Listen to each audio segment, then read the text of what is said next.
episodio número 23. 7 actividades para aprender ornitología y récord de vuelo de larga distancia. ¿Qué pasa, naturalista? Esto es Cuaderno de Campo, el podcast de naturaleza y fauna salvaje de la península ibérica. Yo soy Iván Vega y aquí compartiré todos mis aprendizajes y conocimientos sobre esta temática. Así que ya sabéis, bienvenidos a este cuaderno de campo sonoro. Muy buenas, gente de campo, ¿cómo estamos? Buenos días, buenas tardes o buenas noches, depende de cuándo me estés escuchando, y bienvenidos al podcast. Venga, que esta semana o en este episodio te voy a comentar dos noticias, entre comillas, de actualidad, o dos noticias que se han movido bastante por Twitter esta semana, interesantes, y luego te voy a explicar o te voy a hablar sobre 7 actividades que deberías de hacer y de practicar para poco a poco ir aprendiendo ornitología si te estás iniciando, ¿vale? Si ya eres una persona con mucha experiencia, pues no tengo nada que enseñarte ni que explicarte, pero bueno, en estas 7 actividades pues van más dirigidas a la gente que está empezando y a la gente que piensa que también que esto es el practicar la ornitología por afición, esto es un pim pam, pues para que vea que el camino es largo, lento, pero muy satisfactorio. Simplemente recordarte que envío una newsletter desde hace unos meses que se llama Notas de Naturaleza, ¿vale? Y en ella hago una curación de contenidos sobre naturaleza, ornitología y fauna salvaje de la península ibérica, ¿vale? Para apuntarse, simplemente vete a mi Twitter, @holaivánvega, y allí tienes el enlace. Y si no, en notasdenaturaleza.substack.com, ¿vale? Te puedes apuntar. Esta semana hay un pequeño cambio en la newsletter y es que voy a pasar de enviártela mensualmente a enviártela semanalmente. Un cambio bestial, o sea, de recibir una al mes a recibir una a la semana. Y simplemente este cambio lo voy a hacer porque una al mes incluía mucha información, se hacía densa, casi 10 minutos de lectura, muchos enlaces, mucha información, básicamente. Y yo creo que al final pues te dejan muchas cosas por leer, no encuentras el momento de leerla, entonces voy a hacer un cambio aquí de chip y voy a intentar hacer una newsletter cortita, máximo entre 3 y 5 minutos de lectura, una vez a la semana, que serán los martes, llegarán los martes. Y algo que sea, pues eso, rápido, que aporte valor, mucho valor, lo mejor de la semana, los mejores contenidos que he encontrado yo por internet y por redes sociales, y algo que sea fácil de consumir y que te mantenga más o menos informado. También te puedes apuntar a la newsletter en el canal de Telegram, que tenemos una comunidad allí ya de 900 y pico naturalistas. Canal de naturaleza y fauna salvaje en Telegram.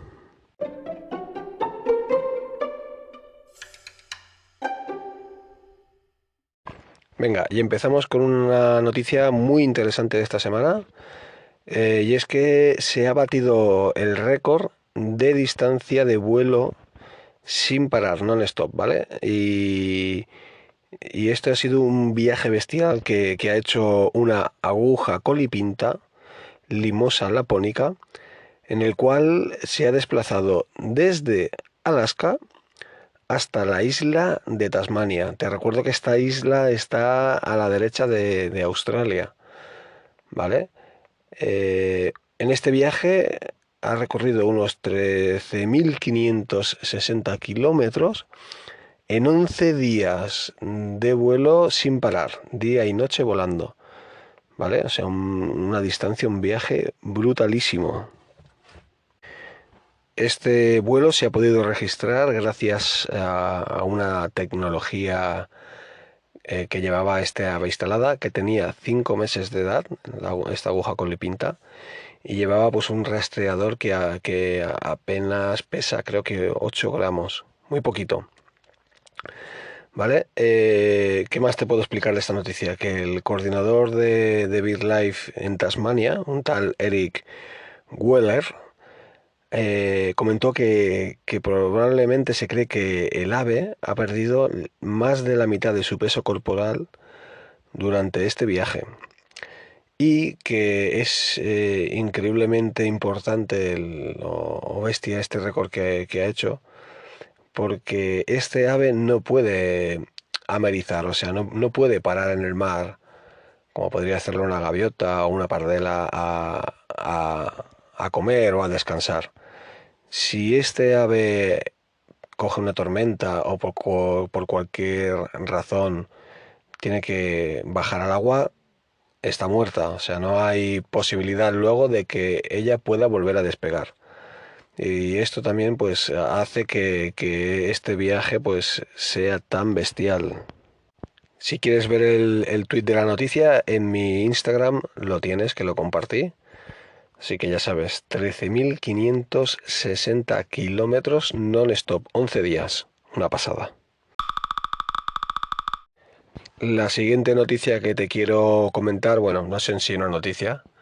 Lo que pasa que viene en base a un tuit que compartí de una pequeña ave que le arrancaba a un animal, a un mapache creo que era, sí. Eh, Mientras el mapache estaba distraído comiendo en un comedero, pues este ave le iba por detrás, se le ponía encima y le cogía, le arrancaba pelos, estando el mapache vivo, para, para la fabricación de su nido, ¿vale? Y bueno, el tuit venía a decir pues que las aves para la última capa de su nido, las aves que hacen nidos dentro de cavidades cavernícolas, como podrían ser herrerillos, carboneros o incluso gorriones, pues en la última capa de su nido donde ellas depositan los huevos, suelen utilizar plumas, pero sobre todo pelo animal, pelo o lana de oveja, pelo de cabra, pelo de que encuentran, ¿no? De fauna salvaje o incluso pelo de mascotas, de perros, sobre todo.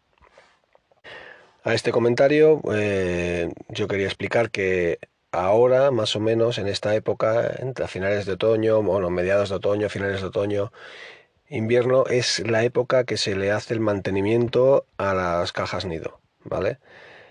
¿Qué se suele hacer? Pues vas a revisar las cajas, que todo funcione correctamente, que no haya desaparecido alguna pieza de la caja, lo que es la puerta, esté roto algo, ¿no? Y esto pues se repara o se sustituye.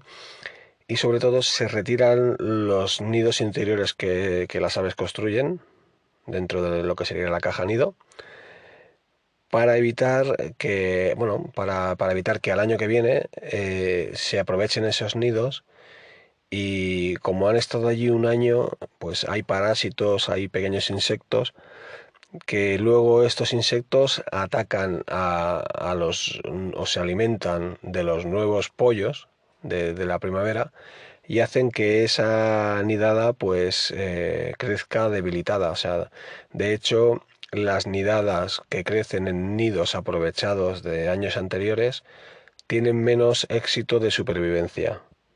Y esto está demostrado, ¿eh? Ahora no te puedo decir el estudio, dónde lo he leído o dónde lo he visto, pero esto es una cosa que está demostrada. Las nidadas que crecen en nidos aprovechados, que no son nuevos de ese año, son más parasitadas por parásitos, ¿no? Y tienen menos éxito de supervivencia. Pues además, bueno, como te he dicho, utilizan la última capa de pelo y es curioso, cuando tú retiras los nidos, pues ves los diferentes estratos en la base hay hierba más gruesa, ramitas, paja más gruesa, y conforme va subiendo la altura hasta llegar a donde se hace el cuenco, pues cada vez hay material más fino, hierbas más finas, hierbitas pequeñas, ¿no? Cada vez el material es más pequeño, está más entrelazado hasta llegar a donde se depositan los huevos, el cuenco final, que allí hay plumas y pelo y hace que aquello pues sea súper confortable. Además también te puedo explicar que hay una persona, bueno, un científico, no sé, bueno, creo que es biólogo, que se llama Álvaro Díaz y que es el propietario o el que lleva un Twitter muy conocido, una cuenta de Twitter muy conocida que se llama Vaya Pájaros. Pues esta persona está realizando un estudio sobre el uso de plásticos y microplásticos a la hora de la fabricación de nidos, a la hora de los pájaros o las aves los utilizan para agregar a la fabricación de su nido. Y por lo que he ido viendo que él ha ido compartiendo, pues los resultados son bastante espectaculares en cuanto a la utilización, o sea, negativamente, ¿vale? En cuanto a la aparición de plásticos en la fabricación de los nidos. Poco más, podéis pasaros por mi Twitter también si queréis y ver este vídeo, que compartí un vídeo y luego alguna noticia más sobre las aves o esta pequeña ave arrancándole al mapache vivo el pelo para llevárselo luego a su nido.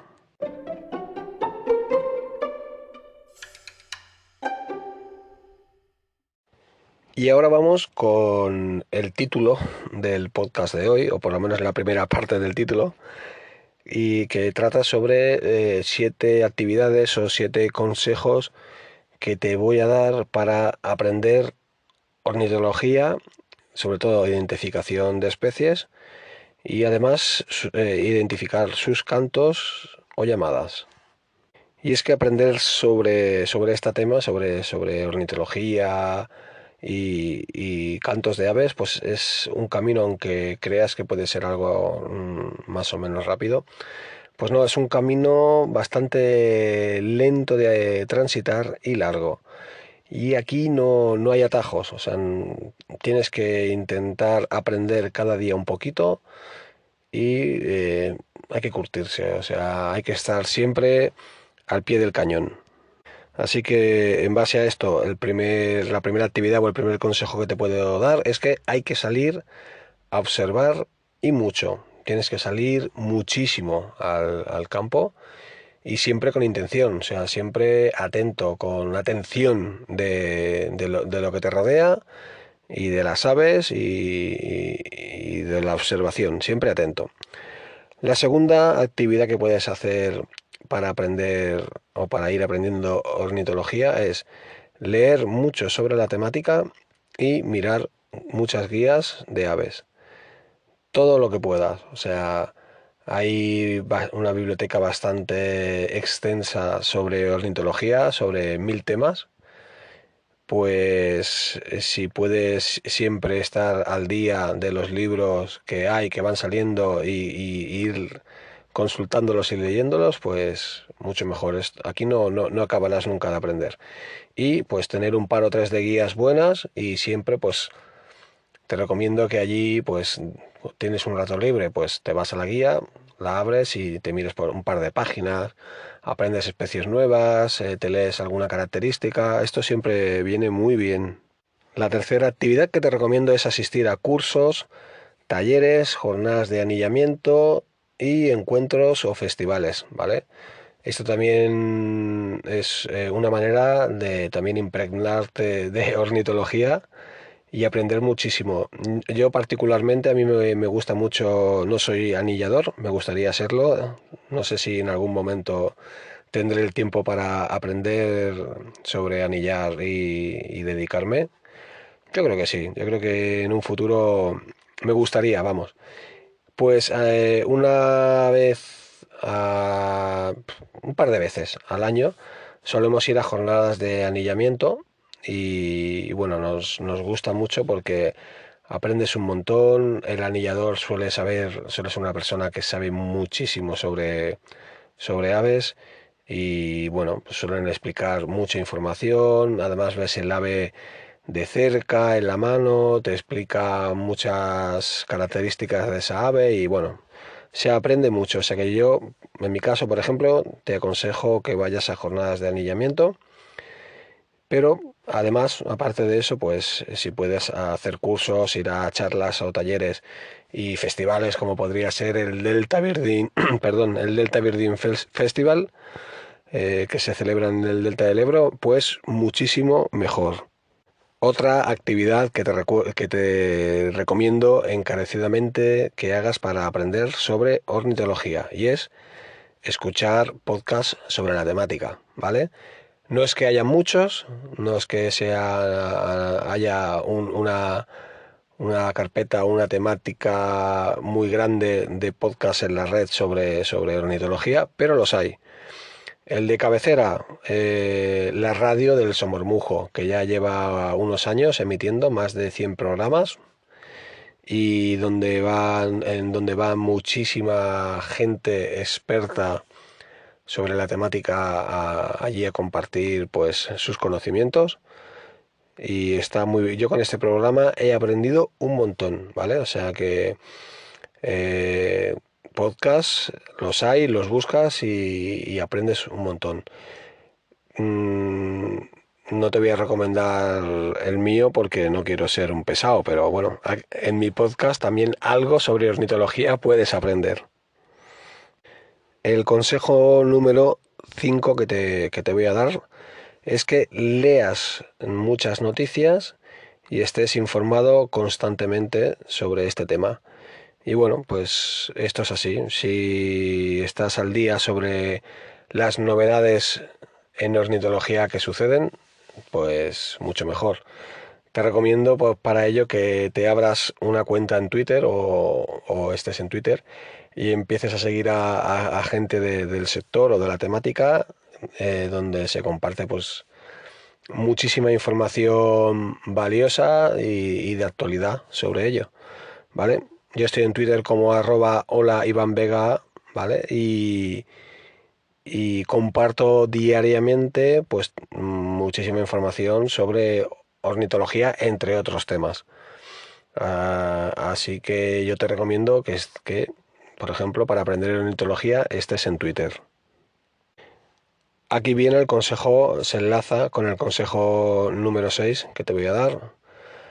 Y es que participes en grupos, foros y conversaciones en redes sociales. O sea, lo que venía diciendo ahora. Por ejemplo, pues hay grupos en Facebook, en esa red que parece que poco a poco está muriendo, que se llama Facebook, que cada vez hay menos gente o menos gente participa.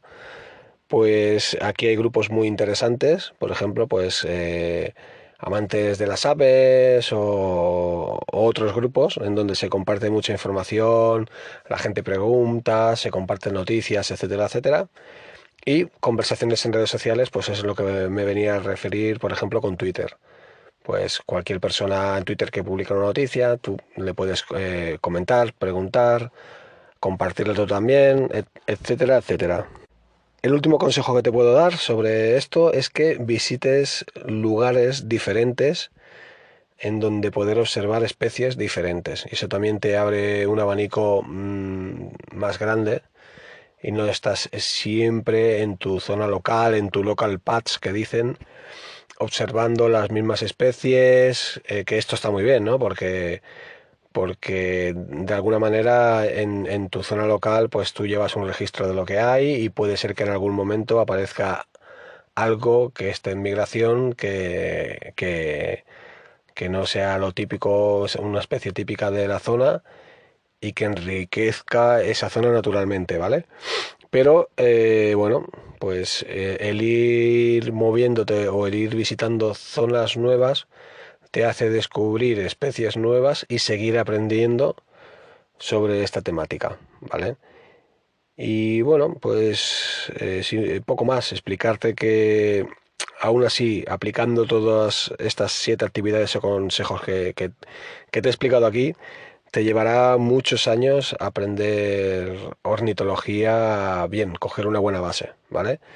Yo, en cuanto a mi experiencia, te puedo decir que, a ver, llevo muchos años saliendo al campo, fijándome en la naturaleza y aprendiendo, pero no con foco. O sea, sí que conocía desde hace muchos años las especies típicas, pero no con la intención o con el foco de aprender a fondo, ¿no? Ornitología, por ejemplo, o sobre la fauna salvaje, ¿no? Pues sí que sabía que lo que era un zorro, un corzo, no sé, y las aves más típicas, ¿no? Un pito real, ibérico o un carbonero, pero no a fondo. Entonces, con sentido, ¿no? Y con enfoque, tan solo llevo unos 5 o 6 años más o menos, ¿vale? Voy camino de 6, creo.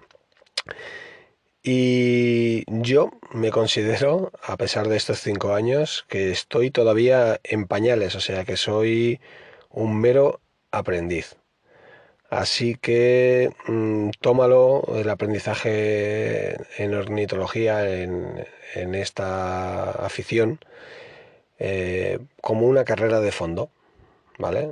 Poco a poco, disfrutando del camino y aprendiendo algo nuevo cada día, ¿vale? Esto es lo que te mantiene siempre ahí despierto.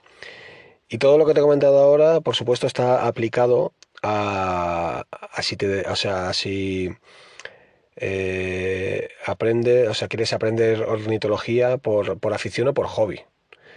Porque está claro que si te vas a dedicar a ello o si estás estudiando biología o cualquier estudio de esta rama, zoología, lo que sea, ya estamos hablando de otro aprendizaje, o sea, ya no tiene nada que ver, ¿vale? Yo lo que te he explicado ahora es aplicado a gente que se está iniciando en la ornitología, que está aprendiendo ornitología y que en su tiempo libre pues lo dedica a salir y ver pájaros y observar aves.